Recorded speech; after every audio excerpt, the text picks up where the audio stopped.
అదే అండి, ప్రతి కులానికి ఒక సంఘం ఉంది, మతానికి సంఘం ఉంది. కాబట్టి యూట్యూబ్ ఛానళ్ళకు కానీ డిజిటల్ మీడియాలో ఒక సంఘం ఉండడానికి గత 2-3 ఏళ్ళ నుంచి అనుకుంటూనే ఉన్నాం. కాళోజీ సీనన్నతో కూడా వాళ్ళ ఆఫీస్కి వెళ్ళి కలిసినాం. మొత్తానికి ముహూర్తం ఈ రూపంలో ఈరోజు సీతారాముల కళ్యాణం రోజే ఇది ఏర్పాటు జరగడం అయితే నిజంగా శుభపరిణామం. ఈ దాడి చేసిన వాళ్ళు రాక్షసులు. సీతారాములు మాతోనో మీటింగ్ పెట్టించి ఇట్లాంటి రాక్షసులు ఇంకా చాలామంది ఉన్నారు.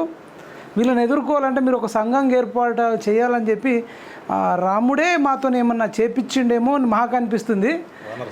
ఇది వానరసేన అనుకోవచ్చు. మరి ఇక్కడ ఇది ఒక అసలు చూడాలి మీరు అందరూ. అంటే పొలిటికల్ లీడర్లు చాలామంది బీఆర్ఎస్, బీజేపీ, కాంగ్రెస్, కమ్యూనిస్టులు, తర్వాత ది మెయిన్ మీడియా, మళ్ళీ పోలీసులు వీళ్ళంతా ఒకటైనప్పుడు మేము డిజిటల్ మీడియాలో డిఫరెంట్ ఐడియాలజీ ఉంటే మేము ఎందుకు ఏకం కావద్దు అనేది ఇవాళ మేము కళ్ళు తెరిచినాం.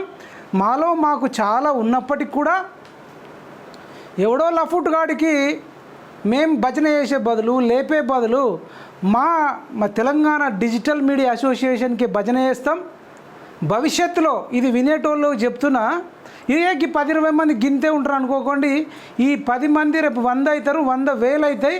రేపు 1,00,000 మంది భారీ బహిరంగ సభ పెట్టి ఇదే బండి సంజయ్ కానీ ఇంకా ఎవరన్నా భౌతిక దాడులు ఏ నాయకుడు చేపించినా వాళ్ళను ఓడగొట్టేదాకా ఈ మీడియా అంతా అదే నియోజకవర్గంలో పనిచేసేటట్టు మా కమిటీలో డిస్కషన్స్ చేస్తాం.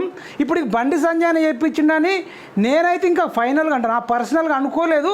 ఒకవేళ ఆయన స్పందించకపోతే, ఖండించకపోతే ఇంకా ఇప్పటికే దాదాపు ఫిక్స్ అవుతున్నారు. ఇంకా మీరు మౌనంగా ఉంటే కనుక అది ఫిక్స్ అయితే మీరు రేపు మళ్ళీ 3 సంవత్సరాలలో ఎలక్షన్స్ వస్తాయి. కరీంనగర్ అంతా ఇంటింటికైనా తిరిగే పరిస్థితి వస్తుంది. అంతదాకా తెచ్చుకోవద్దు. ఇమ్మీడియట్గా మీరు స్పందించాలని బండి సంజయ్ గారిని కోరుతూ, గిరీష్ దారమోని అన్నకు, వాళ్ళ కుటుంబ సభ్యులకు, మేము దాదాపు ఒక్కొక్కరికి 4-5 లక్షల మంది సబ్స్క్రైబర్స్ ఉన్నారు.